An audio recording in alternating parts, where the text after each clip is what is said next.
South Africa's credit ratings remain in junk status for a while longer. This is after ratings agency S&P kept the country's long-term foreign and local currency debt ratings at BB- and BB respectively.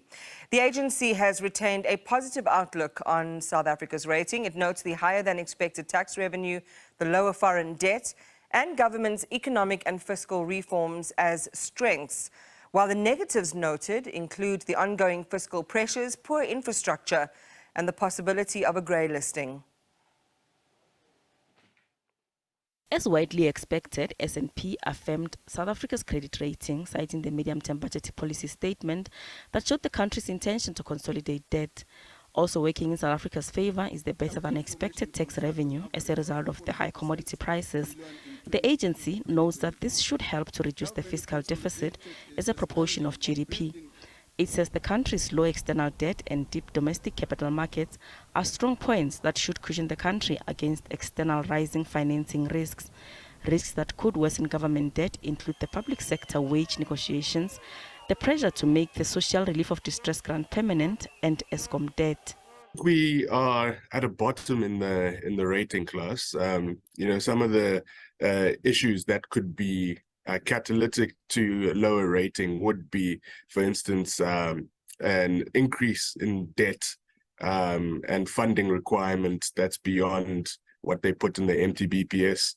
And that could happen if there's really no control on the expenditure ceilings that are in place.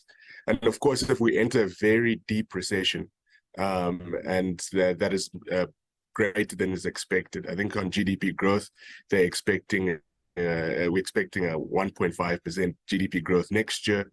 S&P says government's economic and fiscal reforms could improve the country's medium-term growth and debt trajectory. So we're a net creditor in the international market. A lot of emerging markets are in a net borrower position, and so that's working in our favor on a relative basis. The second issue that could be catalytic for us is if we really do solve our electricity problems. If we really capitalize on the just energy transition investment plan. There's a lot of concessional debt, which is cheaper debt, that could really go a long way to putting the extra 14,000 megawatts onto the grid.